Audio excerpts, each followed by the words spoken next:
Welcome back, everybody. I hope that your week is off to a good start, and I hope you were able to either tune in or be present for our Sunday service, where I preached on a passage from the letter of James.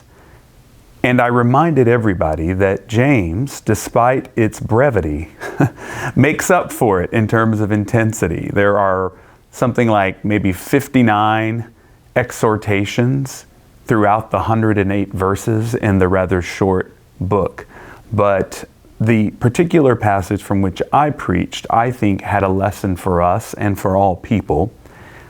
The author reminds the early community to whom the letter is addressed that they are encouraged to be quick to listen, slow to speak, and of course slow to anger, which is the phrase following slow to speak. I think very often if we speak before listening, anger soon follows. We all want to be heard. But in order to be heard, we have to listen. We have to fully honor the other person, and they too will honor us. There is something about the relationship that can unfold and build from active listening, which is what I spoke to.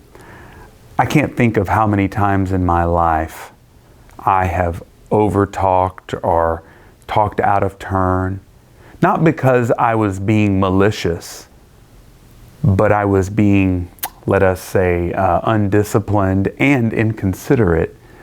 Ultimately, listening gives me the opportunity to respond most appropriately.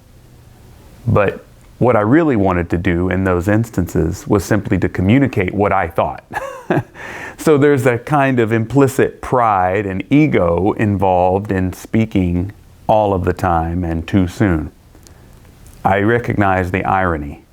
I am, after all, in the minds of some, the one who speaks the most or speaks a lot here at church. In fact, last night during our Troublemakers and in previous sessions, one of our members of the church told her granddaughter that the pastor is the person that stands in front, and the granddaughter said, "Oh, the one that speaks a lot? Yes, I'm the one that talks too much." So I get the irony of me encouraging active listening. My hope is that when I'm not standing in front of you sharing my thoughts and reflections on a particular passage or theme, that I do practice active listening, not just with you, but with everybody that I meet. I can't even begin to list the times when I have failed to do so, but I'm always thankful for the reminders that we receive from our sacred stories and our sacred text, because the same problems that plague us, plague our communities, plague the world, they also plagued the communities 2,000 years ago. We are humans after all, and we share a kinship, which is to say we also share struggles, we share hopes, we share possibilities, we share a creator. And so I invite you this week to think about your life. When and how are you listening to others, to the world, to nature, to whatever it is that is trying to address you? Are you taking enough time to listen deeply? Are you working to remove barriers to listening? Maybe you are your own worst barrier, but maybe there's other things that are currently posing obstacles to active listening. I invite you to think more on what you can do to become a deeper, more empathic, and certainly active listener.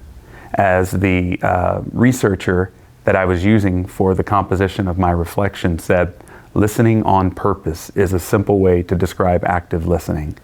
So I encourage you this week to think more about how you can listen on purpose, how we can become more skilled at that, not just as individuals, but as a community as well, because it's only then that I believe we're going to have the greatest impact in our city and in our world. Thanks again for being with me today. See you next week.